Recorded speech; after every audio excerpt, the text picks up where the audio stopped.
mélodie. Tu m'entoures d'un chant d'amour, chant de délivrance devant mes ennemis. Toutes mes craintes s'enfuient. Je ne suis plus l'esclave de la peur. Je suis enfant de Dieu. Je ne suis plus l'esclave de la peur. Je suis enfant de Dieu. Avant ma naissance, tu m'avais choisi, appelé par mon nom. Tu m'as adopté, je suis de ta famille. Dans tes veines.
Je suis enfant de Dieu.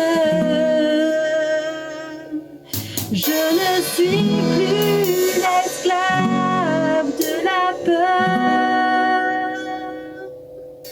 Je suis enfant de Dieu. Oh oui, enfant de Dieu. Je suis enfant de Dieu.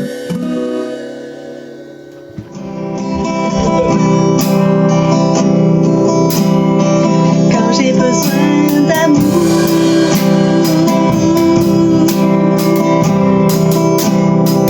quand j'ai besoin de paix,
et à toutes, quelle joie de nous retrouver sur notre chaîne YouTube pour ce temps de célébration. Nous espérons que vous allez bien et que vous continuez, comme nous dit la Bible, eh bien, de marcher avec le Seigneur par sa grâce, de progrès en progrès. Merci à Sandra et à toute l'équipe pour ce temps de chant, de louange, d'adoration. Et nous allons maintenant ouvrir la parole du Seigneur pour écouter le conseil de notre Dieu pour chacun d'entre nous.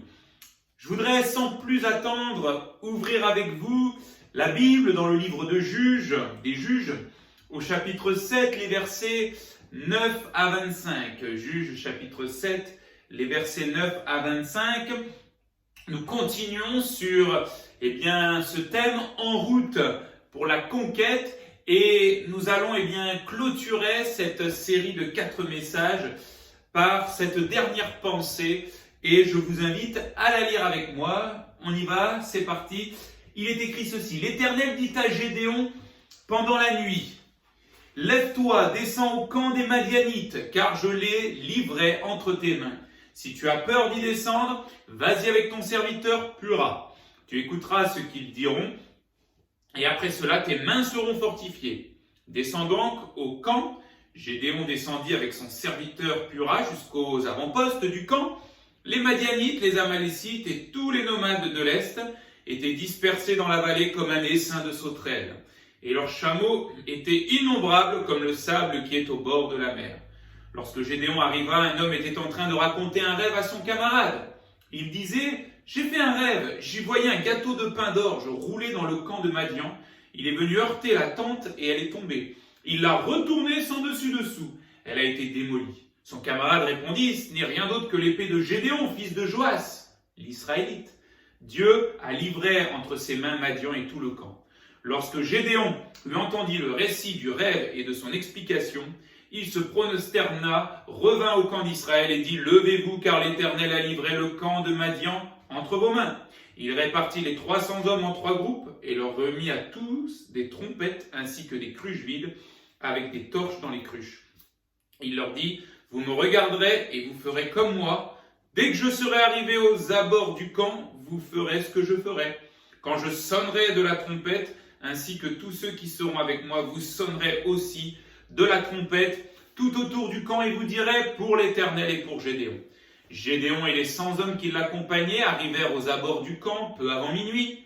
Alors qu'on venait de remplacer les gardes, ils sonnèrent de la trompette et brisèrent les cruches qu'ils avaient à la main. Les 3 groupes sonnèrent de la trompette et brisèrent les cruches, prenant de la main gauche les torches et de la main droite les trompettes dont ils devaient sonner. Et ils s'écrièrent: À vos épées pour l'Éternel et pour Gédéon, tout en restant chacun à sa place autour du camp. Le camp tout entier se mit à courir, à pousser des cris, à prendre la fuite. Les 300 hommes sonnèrent une nouvelle fois de la trompette, et dans tout le camp l'Éternel fit en sorte que les hommes tournent l'épée les uns contre les autres.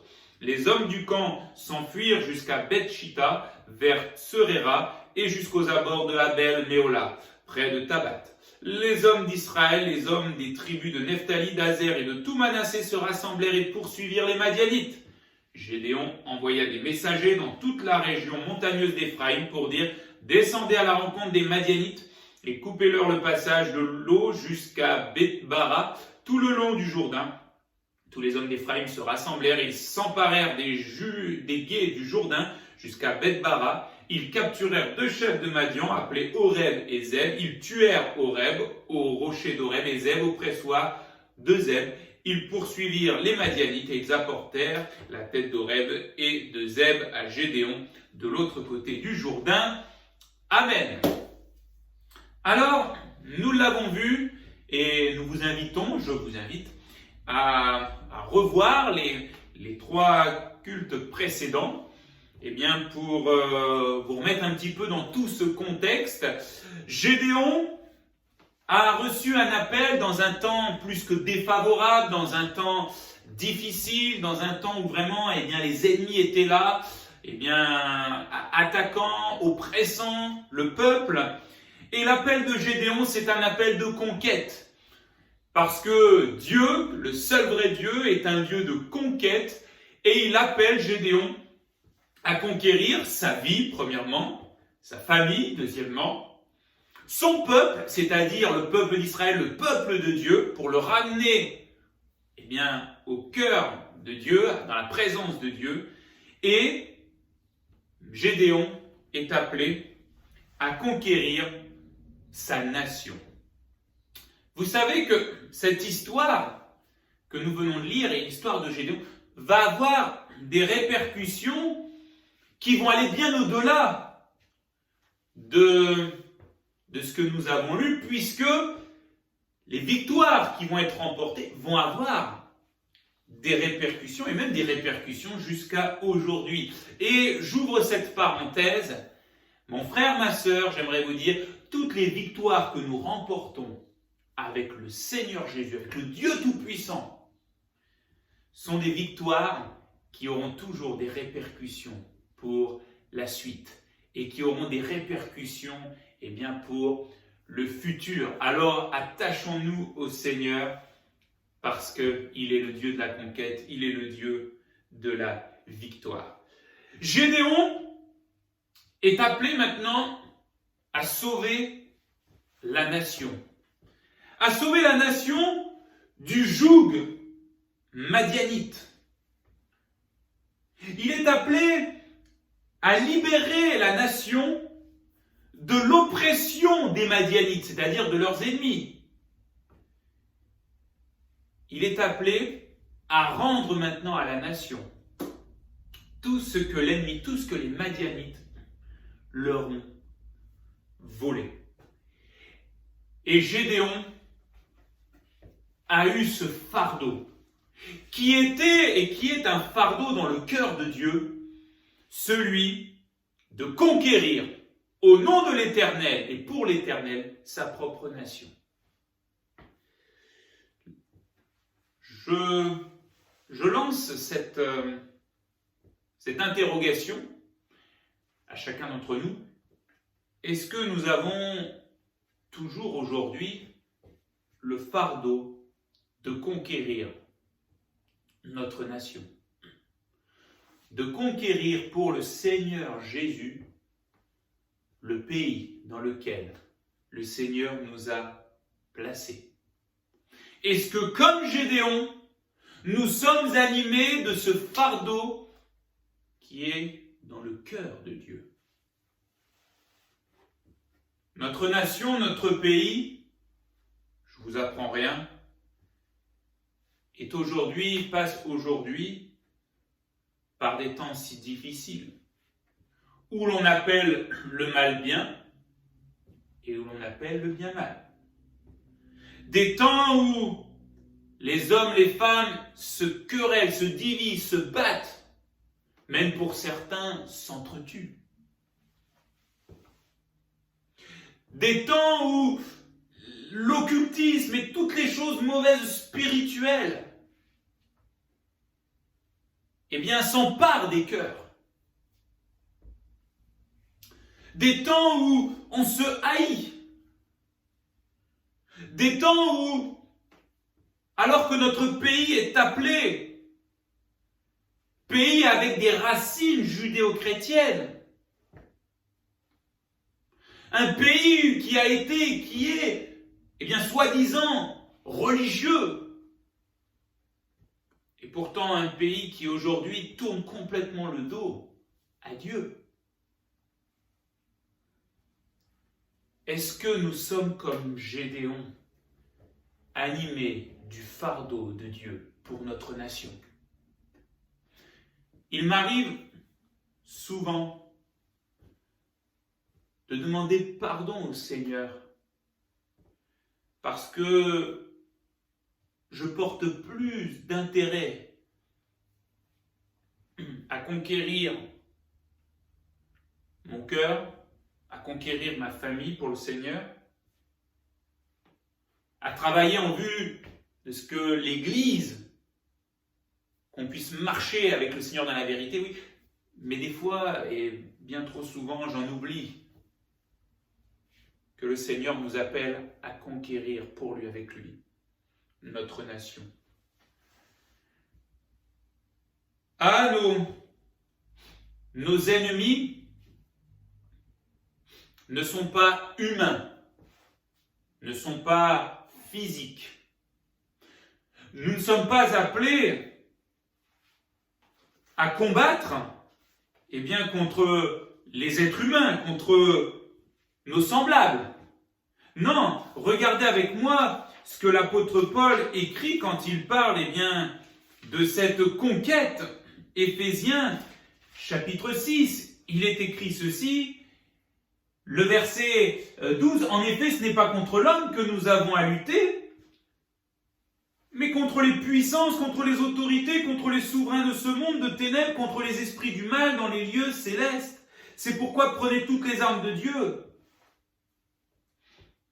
Je voudrais rappeler à chacun d'entre nous l'Église, que ce soit Cavaillon, ou que ce soit peut-être d'autres frères et sœurs qui nous regardent d'ailleurs, ne nous trompons pas de combat. Notre combat n'est pas de combattre contre ce que les gens font.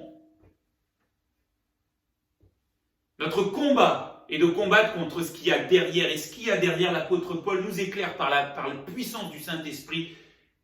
Ce qu'il y a derrière, c'est un monde spirituel mauvais qui veut la perte des hommes, des femmes de notre nation. Et c'est contre eux qu'on doit combattre. Notre combat est contre un ennemi spirituel. Je l'ai dit dans une réflexion, une méditation qu'on a eue un jeudi soir sur le combat spirituel, mais je le redis encore rapidement ce matin. Le mot domination, ça veut dire à l'origine de tout mal, le péché. Nous devons combattre contre la puissance du péché. L'autorité, c'est-à-dire contre tout ce qui a un pouvoir, les autorités. Et on continue sur les autorités spirituelles, évidemment. Contre les princes de ce monde de ténèbres, c'est-à-dire contre le diable et ses démons. Je ne peux pas m'empêcher de parler quelques instants du diable et de ses démons. La Bible nous dit, c'est très important, que le diable, Lucifer, un ange de lumière qui était au service de Dieu, a été, dans son cœur, a voulu prendre la place de Dieu, a voulu renverser Dieu. Et qu'est-ce qu'il a fait? Il a levé avec lui d'autres anges qui l'ont suivi dans cette mauvaise conquête. Ils ont cru renverser Dieu, mais personne ne peut renverser Dieu. Et la Bible nous dit que Dieu a vaincu, que Dieu les a rejetés, que Dieu les a jetés, les a bannis de sa présence éternelle. Et aujourd'hui, le diable et ceux qui l'ont accompagné, les anges, c'est-à-dire maintenant les démons, ils veulent se venger de Dieu. Sauf que comme ils ne peuvent pas s'en prendre à Dieu directement, ils vont s'en prendre à Dieu d'une manière détournée, indirecte, en s'en prenant à ce que Dieu a de plus cher. C'est-à-dire c'est nous, les hommes, les femmes, que Dieu porte dans son cœur, que Dieu aime et que Dieu voudrait tellement, tellement avoir avec lui à ses côtés. Alors on comprend bien, et je voudrais vous le dire, le diable et les démons ont quand même pas mal d'années, de milliers d'années de combats spirituels à leur actif. Ils en ont fait tomber même des peut-être plus forts que nous. Quand on voit Samson, quand on voit le roi Saül, le roi Salomon, quand on voit des hommes comme ça qui pourtant semblaient forts, ils sont tombés. Mais merci Seigneur, il y a quelqu'un qui peut changer la donne aujourd'hui. À tout ennemi spirituel, aucune solution humaine ne peut être envisagée. Aujourd'hui, dans les souffrances spirituelles intérieures dans lesquelles se tient notre nation, les ennemis spirituels dont nous venons de parler à l'instant, qui tiennent en joug notre nation, notre pays. À tous ces ennemis spirituels, aucune solution humaine n'est possible.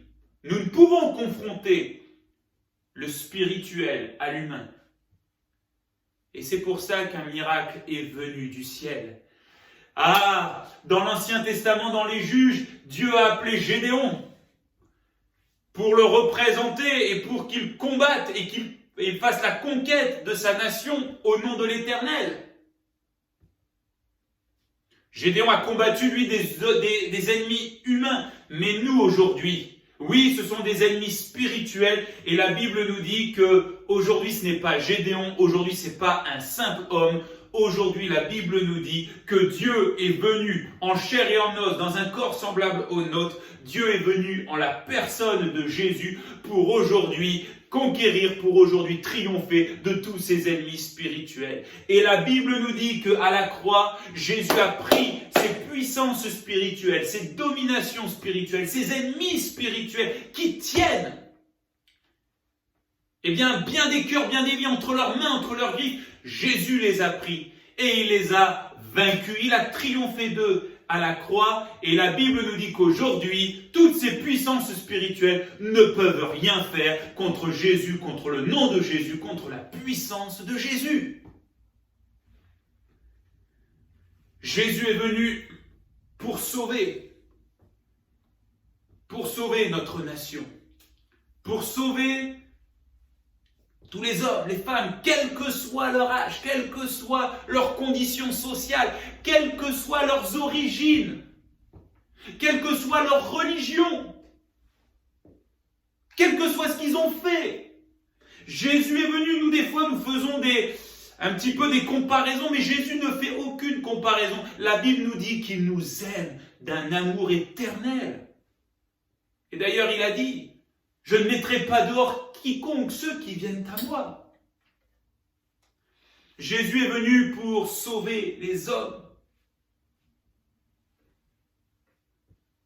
de la perdition, c'est-à-dire de s'engouffrer de plus en plus loin de Dieu, d'être plongé dans des abîmes de ténèbres toujours plus profonds. Ensuite, Jésus est venu pour libérer de ces puissances mauvaises, libérer de toutes les addictions, libérer de toutes les forteresses, les mentalités que l'ennemi, notre âme, essaye d'infiltrer, de mettre dans les pensées. Et il est venu pour rendre ce que l'ennemi a volé. Je me rappelle un jour interrogé par une personne à la radio. Il me disait, monsieur le pasteur, est-ce que vous croyez que les gens aujourd'hui cherchent Jésus? Je lui ai répondu, oui, les gens cherchent Jésus. Alors, cette personne m'a regardé et m'a dit, mais vous êtes sûr? Aujourd'hui, on se moque de Jésus. Aujourd'hui, beaucoup de gens s'enorgueillissent même d'être athées. Comment peuvent-ils chercher Jésus?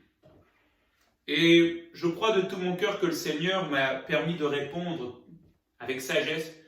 Et j'ai simplement dit ceci.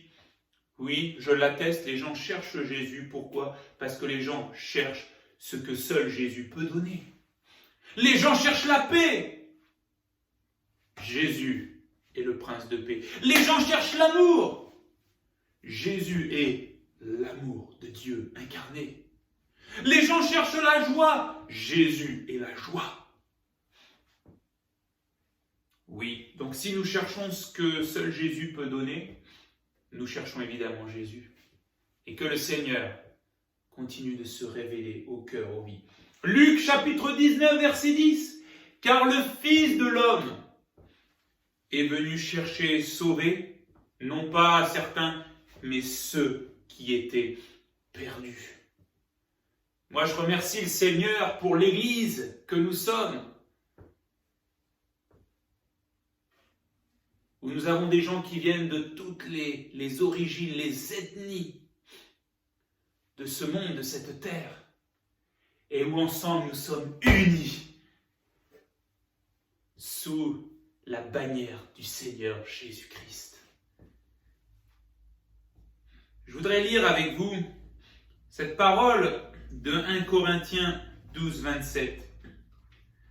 1 Corinthiens 12, 27. Regardez ce que l'apôtre Paul va dire. Parce que vous pouvez me dire maintenant, oui, mais c'est bien, Jésus, il a fait cela. Mais aujourd'hui, Jésus est au ciel. Alors, cette conquête, eh bien, vous allez comprendre tout de suite qui doit continuer aujourd'hui cette conquête.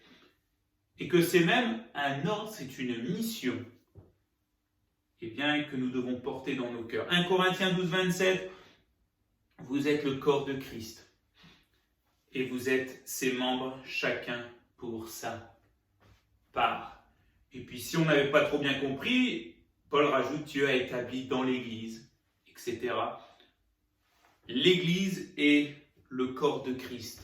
Et je voudrais simplement voir avec vous quelques instants que veut dire cette expression, le corps de Christ, parce que vous m'avez bien compris, c'est l'Église, le corps du Christ, qui aujourd'hui est appelé à continuer ce que Jésus a commencé. Parce que n'oubliez pas, ce que Jésus commence, il le termine toujours. Et c'est parfait. Alors si Jésus n'est peut-être plus présent d'une manière physique, Jésus est toujours à l'œuvre au travers de son corps, de son Église. Quand Jésus est remonté auprès du Père, la Bible nous dit, et on peut le lire ensemble dans Marc, chapitre 16, verset 19, quand il est remonté au ciel, regardez ce qui s'est passé. Marc, chapitre 16, verset 19, j'aime beaucoup cette parole, elle dit ceci. Après leur avoir parlé, le Seigneur fut enlevé au ciel, et il s'assit à la droite de Dieu.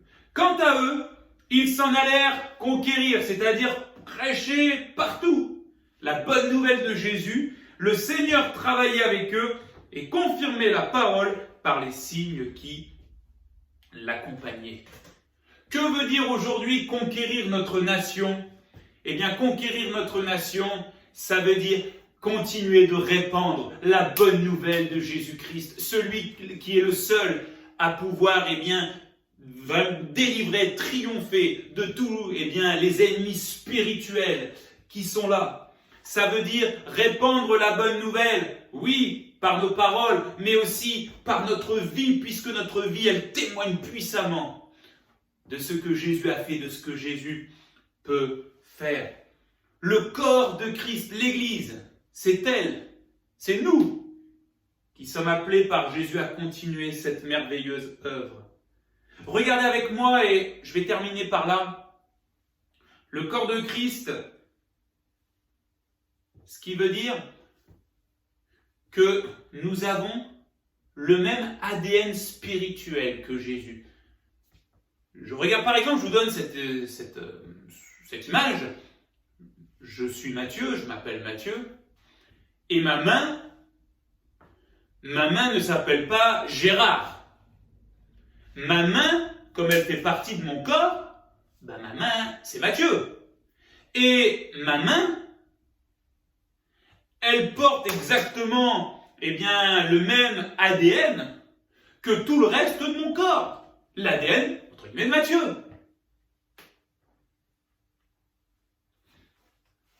Aujourd'hui, nous sommes l'Église, le corps de Christ. Nous sommes le corps de Christ, qui veut dire que nous avons le même ADN spirituel que Jésus. Et cet ADN, c'est quoi? C'est que nous sommes remplis, oints par le Saint-Esprit. Jésus-Christ, Jésus n'est pas Jésus-Christ. Jésus, c'est le prénom, le nom de Jésus, le nom puissant. Mais Christ n'est pas le nom de famille. Christ, ça veut dire oint de Dieu. Et aujourd'hui, si nous sommes le corps de Christ, ça veut dire que nous sommes Christ sur cette terre et que nous avons l'onction du Saint-Esprit, la puissance du Saint-Esprit pour continuer ce que Jésus a commencé. Le corps de Christ, bien plus qu'un nom, bien plus qu'une identité, une vie avec et pour Jésus-Christ. Ensuite, aujourd'hui, corps de Christ, ça veut dire que nous représentons Jésus sur cette terre. Ça veut dire quoi? Ça veut dire que nous sommes ces ambassadeurs. Un ambassadeur, c'est celui qui, dans le pays où il se trouve, représente son propre pays. Et quand il fait quelque chose, il le fait au nom de son pays. Et quand on regarde, on se tourne vers cet ambassadeur, on se tourne vers le pays qu'il représente. Et je vais même aller plus loin. Ce qu'il fait, eh bien, les gens, quand ils vont voir ce qu'il fait, ils vont faire le parallèle avec le pays qu'il représente, puisqu'ils sont liés. Et je voudrais vous dire, nous sommes les représentants de Jésus sur cette terre, ce qui veut dire que quand les gens nous voient, ils sont appelés à voir la personne de Jésus au travers de nous. Comme cet enfant un jour qui regardait un chrétien et qui lui dit « Monsieur, vous êtes Jésus ?» Et ce chrétien, choqué par cette remarque, va dire « Ah non, pas du tout. Mais par contre, je connais Jésus. » Et cet enfant va lui dire « Mais quand je vous vois, j'ai l'impression de voir Jésus. » Pourquoi? Parce que il représentait Jésus. Plus que cela, on pouvait voir Jésus au travers de lui. Et je voudrais vous dire, la conquête de notre nation passe, oui, par le fait qu'en tant que corps de Christ, nous représentons Jésus. Alors j'aimerais simplement nous dire, faisons attention, et je me parle aussi à moi-même, faisons attention dans ce que nous faisons, dans ce que nous disons. Parce que c'est Jésus qui est appelé à être vu en nous, au travers de nous. Et puis aussi en tant que corps de Christ, vous serez d'accord avec nous, avec ce partage, sur le fait que tous les membres de notre corps sont au service de la tête. Si ma main, elle attrape quelque chose, c'est parce que ma tête veut qu'elle attrape quelque chose. Et ma main ne fait que obéir à ce que dans ma tête il y a. Jésus, la Bible nous dit qu'il est la tête, nous sommes son corps, et nous continuons son œuvre avec lui et pour lui. Et je mets simplement cela devant vous. Aujourd'hui, Jésus cherche des mains pour aller se tendre vers ceux qui sont perdus. Jésus cherche des mains pour aller secourir, pour aller bénir, pour aller apporter à notre nation, à tous ceux qui nous entourent. Et ces mains, ce sont nous, l'Église de Jésus-Christ, le corps de Christ. Jésus cherche des pieds pour pouvoir aller répandre sa parole, pour aller vers les malheureux, vers ceux qui sont dans la souffrance, vers ceux qui sont sous l'oppression. Et ces pieds, qui sont-ils? C'est nous. Nous qui sommes appelés à aller, pour aller répandre ce message qui peut bouleverser, transformer, sauver des vies, des familles, des peuples, des nations, pour la gloire du Seigneur Jésus. Jésus cherche des bouches pour pouvoir parler, pour pouvoir apporter son message. Ces bouches, ce sont nous, Église de Jésus-Christ, corps du Christ. Oui, la conquête de notre nation, c'est le fardeau qui est dans le cœur de Dieu, dans le cœur de Jésus. Et c'est ce fardeau qu'il propose à chacun de nous. Est-ce que nous voulons l'accepter et dire, Seigneur, je veux aujourd'hui être, oui, de ceux et de celles qui sont le corps de Christ, ton Église, et qui ne restons pas là, oisifs, à attendre ton retour, mais qui continuons à conquérir notre pays, notre nation, contre tous ces ennemis spirituels qui détruisent, qui font le mal, qui sont en train de tout mettre à feu et à cendre spirituellement, pour pouvoir apporter celui qui nous aime d'un amour éternel, Jésus-Christ. Je terminerai avec ceci, avoir compris pourquoi l'Église est encore sur cette terre. Non, ce n'est pas pour être recroquevillée sur elle-même. Non, ce n'est pas pour prendre du bon temps. Si l'Église est encore sur cette terre, c'est parce que il y a des nations, il y a des peuples, il y a des hommes, des femmes encore à conquérir pour Jésus et pour Jésus-Christ. Je remercie de tout mon cœur le Seigneur, mais aussi toutes ces personnes qui se sont succédées sur mon chemin et qui m'ont donné des paroles, qui m'ont parlé de Jésus. Ma famille, des gens de l'église où j'ai grandi, même une personne dans le lycée hôtelier où j'étais, qui m'ont parlé de Jésus, qui ont été des conquistadors. Et cela a changé ma vie, mon cœur, pour la gloire du Seigneur Jésus. Est-ce qu'on peut prier ensemble? Seigneur, je veux te louer, te bénir. Et ensemble, nous voulons, Seigneur, te demander pardon. Pardon d'oublier, de négliger si souvent notre nation. Nous l'aimons. Nous aimons notre pays. Parce que tu aimes ce pays. Nous aimons chacun, chacune. Et nous prions, Seigneur, pour que, encore au travers de nous, puisque c'est ta volonté, eh bien que tu puisses nous utiliser pour encore toucher les cœurs, pour encore sauver, pour encore libérer, pour encore mettre en fuite l'ennemi et toutes ces puissances spirituelles qui dirigent, qui dominent. C'est vrai que la Bible nous dit que le monde est sous la puissance du diable. Mais Jésus est venu pour détruire les œuvres du diable. Alors Seigneur, nous voici. Seigneur, dans ces temps où notre pays, dans ces temps où même notre monde va de mal en mal et cherche des solutions humaines, Seigneur, nous voulons invoquer Jésus-Christ, celui qui est venu pour changer les cœurs, pour changer les vies, pour amener le royaume de Dieu parmi nous, pour amener la vie de Dieu parmi nous, pour rendre ce que nous avons perdu, ce qui nous a été volé spirituellement. Seigneur, bénis notre pays, bénis notre nation, bénis ce monde. Et que Seigneur, dans ces temps où nous sommes encore sur cette terre, nous, Église de Jésus-Christ, corps de Christ, je prie pour que nous continuions, Seigneur Jésus, de répandre ton message et de continuer de conquérir pour ta gloire. Je te loue, je te bénis. Je te prie pour mes frères, pour mes sœurs en Christ. Je te prie, Seigneur Jésus. Et nous te disons de tout notre cœur, merci. Merci pour tout. Amen.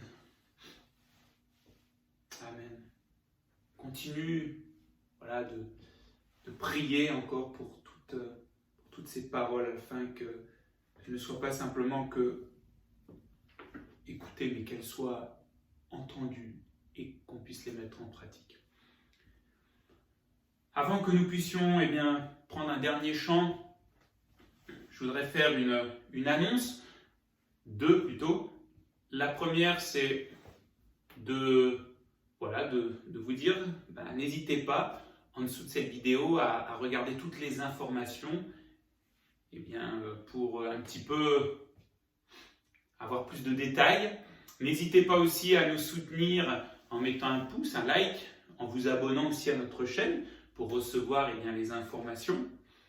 Et puis le programme aussi de la semaine, mardi soir via Zoom, 19h30, la prière. le jeudi à 19h30 sur notre chaîne YouTube, eh bien c'est le temps de méditation, de réflexion, et dimanche matin à 10h30 sur cette même chaîne YouTube, notre temps de célébration. Je voudrais maintenant faire un communiqué avant de se séparer avec un dernier chant, très rapidement, et vous dire ceci concernant la réouverture des locaux. Vous suivez l'actualité, et pour l'Assemblée de Cavaillon-Luberon, voici un petit peu quelques informations.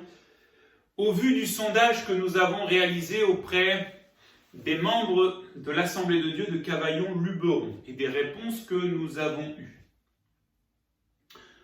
au vu aussi des mesures sanitaires strictes à appliquer pour la réouverture dans de bonnes conditions de nos locaux, pour les réunions,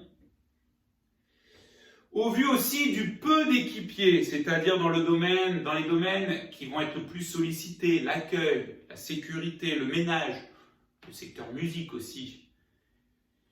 Bien, au vu du peu d'équipiers dans ces secteurs-là, voulant revenir dans ces conditions sanitaires donc strictes, et au vu aussi d'un courrier du CA, de l'UNADF, qui est adressé aux églises Assemblées de Dieu de France et que nous vous enverrons, le CA et moi-même avons décidé d'attendre la fin de la crise sanitaire qui est prévue pour le moment le 10 juillet pour réouvrir les locaux et donc pour reprendre toutes les activités de l'Assemblée. Voilà le communiqué. Si vous voulez en savoir plus, n'hésitez pas à nous contacter directement. Mais voilà, c'est la décision que nous avons prise devant le Seigneur avec sagesse pour l'œuvre de l'Assemblée de Dieu de Cavaillon-Luberon. Que le Seigneur nous bénisse et que le Seigneur continue de nous aider, même si pour l'instant il n'y a pas encore de réouverture, mais qui nous aide à continuer de le représenter là où il nous a placés. Merci de votre compréhension, que le Seigneur vous bénisse. On termine avec un dernier chant. À bientôt.